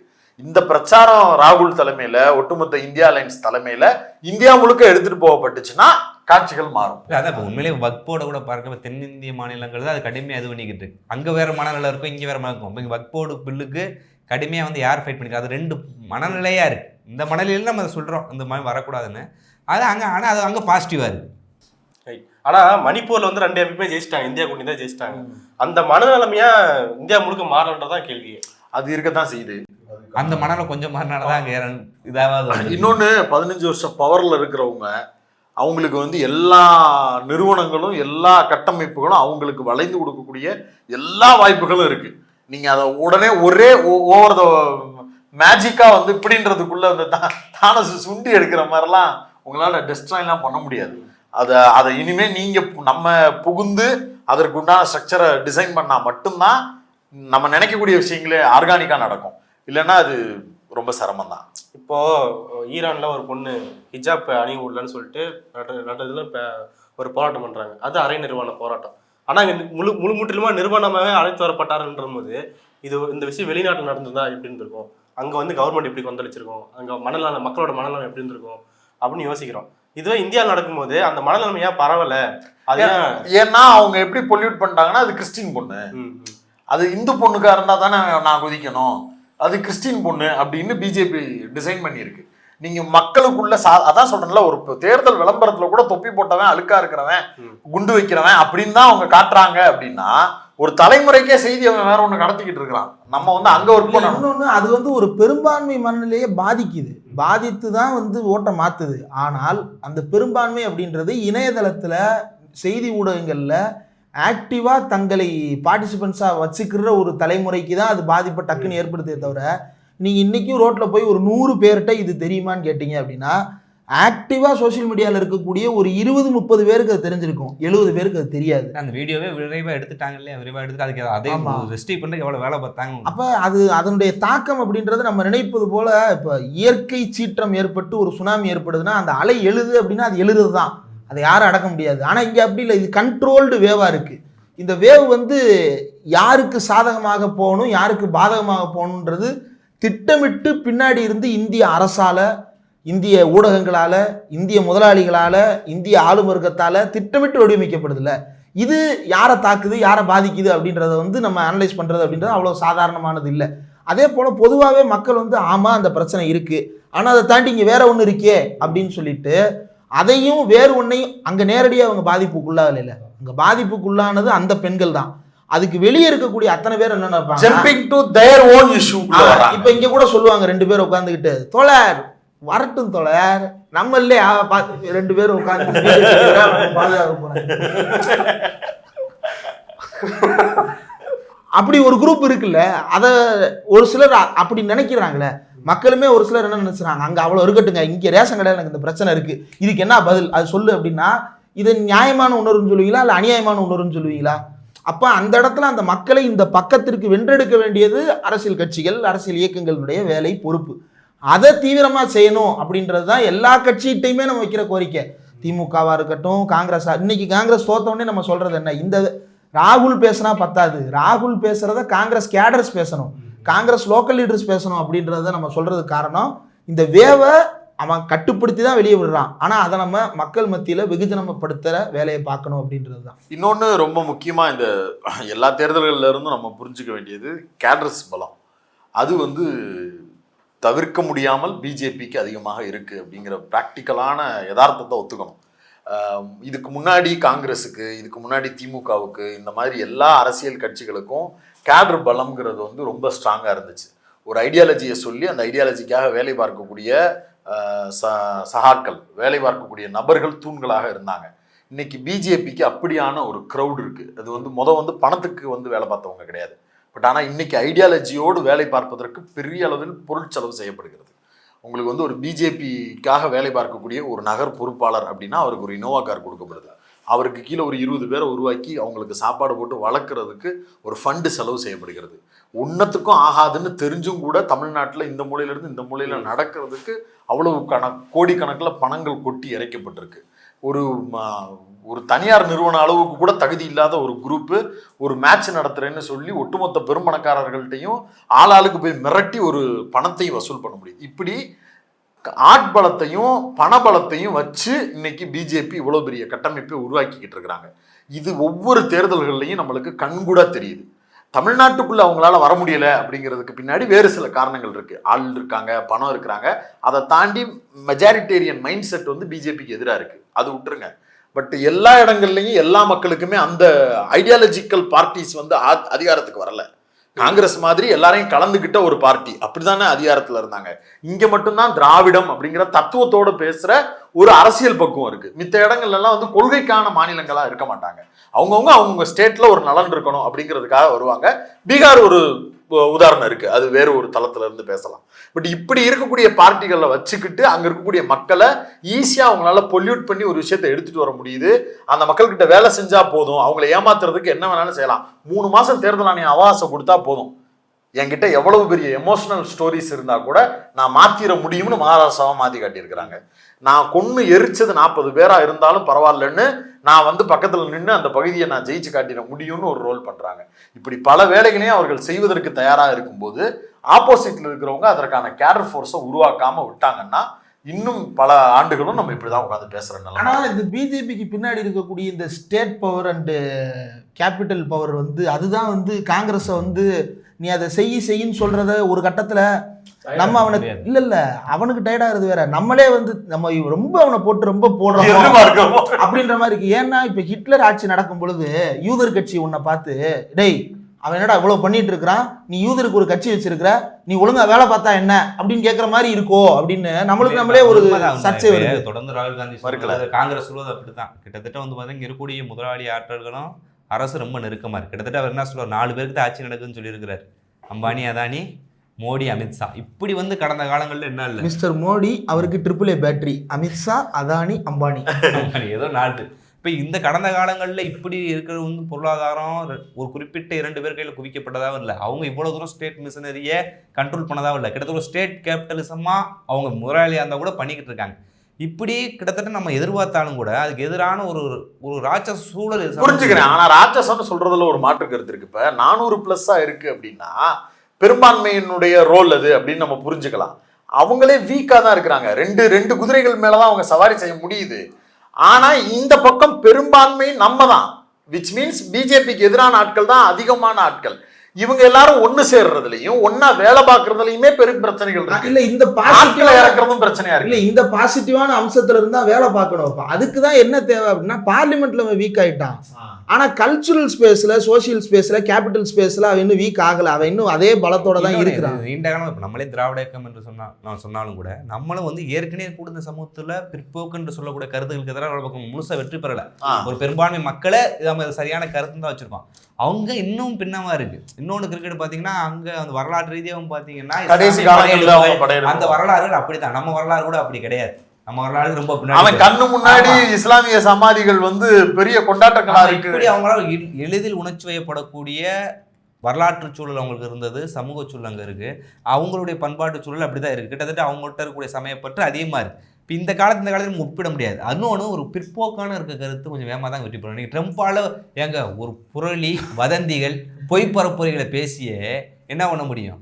இப்போ வந்து ஒரு கார்டியன் ஒரு நல்ல இருந்து கார்டியன்ற பத்திரிகை வெளியே இருக்காங்க. கார்டியன் ஒரு உலக புகழ்பெற்ற ஒரு நிறுவனம், பத்திரிகை நிறுவனம். அதில் இருக்கிறது ஒரு நியாயமாக போடுவாங்கன்னு வைங்களேன். அவங்க இது என்ன சொல்லியிருக்காங்க, வெறுப்பு பிரச்சாரத்தின் கூடாரமாக இருக்குது, இதுலேருந்து ஒரு பத்திரிகை சேனல் நாங்கள் இருக்கிறதே அருவறுப்புன்னு நினச்சி வெளியே போயிட்டாங்க. இப்படி இன்னைக்கு இந்தியாவுக்கு மட்டும் உலகம் முழுமைக்கும் பிற்போக்கான கருத்துக்கள், ஒருத்தர் வந்து ரொம்ப வெறுப்பு கருத்துக்களினுடைய சூழல் நம்ம இருக்கோம். இதுக்குள்ள இந்த போராட்டம் நடத்துறது ரொம்ப குறுகிய இல்லையா இருக்கு. அதனால் சில கட்சிகளுடைய பொறுப்பாக கிடையாது. நம்ம வந்து 5% வேலை பார்த்தோம்னா இன்னும் 50% வேலை பார்க்கணும் அப்படின்ற நிலையை தான் நம்ம எடுக்க முடியும். ஆனால் ஒன்று பண்ணணும் என்னன்னா, இப்போ திமுக வந்து அமைப்பு ரீதியாக தன்னை எப்படி பலப்படுத்தி கொள்ளுதோ அதுபோல அவங்க பலமாக இருக்கக்கூடிய சில பகுதிகளில், இப்போ உதாரணத்திற்கு இப்போ தமிழ்நாட்டில் வந்து திமுக கூட்டணி தானே ஆட்சியில் இருக்குது. இங்கே நீங்கள் காங்கிரஸை பலப்படுத்துறதுக்கு என்ன செஞ்சுட்டீங்க? கர்நாடகாவில் உங்களுடைய கட்சி தான் ஆட்சியில் இருக்குது. புதிய தலைமுறையை உள்ளே கொண்டு வருவதற்கு நீங்கள் என்ன செஞ்சிட்டீங்க? கேரளாவில் உங்களுக்கு தான் வாய்ப்பு இருக்குது. ஏன்னா 10 வருட சிபிஎம் ஆட்சி நிச்சயம் மக்கள் மத்தியில் அதிருப்தி வரப்போகுது. அவங்க அடுத்த தேர்தலில் வந்து யோசிக்க போகிறாங்கன்னா நம்ம சிபிஎம் ஆதரவு எதிர்ப்புன்ற இடத்துல இருந்து சொல்லலை, அந்த மக்கள் மனதில் இருக்கக்கூடிய விரக்தியிலிருந்து சொல்கிறேன், இயல்பான விஷயத்தில் சொல்கிறேன். இப்போ அங்கே வந்து காங்கிரஸ் தன்னை பலப்படுத்திக்கிட்ட என்ன வேலை பார்த்துருக்கு? இப்போ ஜார்க்கண்டில் ஜெயிச்சிருக்கு, ஜார்க்கண்ட் முக்தி மோர்ச்சா ஆட்சி அமைக்கிறது, நீங்கள் கூட்டணியில் தான் இருக்க போகிறீங்க. அங்கே உங்களை எப்படி பலப்படுத்திக்கிட போகிறீங்க? இங்கே இதில் உத்தரப்பிரதேசத்தில் பாதிக்கு பாதி உங்கள் கூட்டணி ஜெயிச்சிருக்குது நாடாளுமன்ற தொகுதிகளில். அங்கே உங்களுடைய கேடர்ஸை நீங்கள் எப்படி பலப்படுத்திக்கிட போறீங்க? அதெல்லாம் யோசிக்கணும். தனக்கு இருக்கக்கூடிய கோட்டைகளை பலப்படுத்துறது அது ஓகே, நீங்கள் அந்த கடைசியாக சொல்றது ஓகே. பட் ஆனால் மாநிலங்களில் ஏற்கனவே செல்வாக்கு இருக்கக்கூடிய தோழமை கட்சிகளை ஆரம்பத்திலேயே காங்கிரஸ் அணுகிய விதத்திலேயே பெரிய கோளாறு, மண்ட கோளாறு இருக்கு அவங்கள்ட்ட. சின்ஸ் 1947 அவங்களுக்கு இருக்கு. அதனாலதான் அடிச்சு ஒவ்வொரு மாநில கட்சியும் அவங்கள ஒரு ஓரமா உட்கார வைக்குது. அந்த கடந்த கால வரலாறுகளை நம்ம தவிர்க்க கூடாது. ஏன் இதே திமுகவை அவங்க பல்லு பிடிச்சு பார்க்கலையா?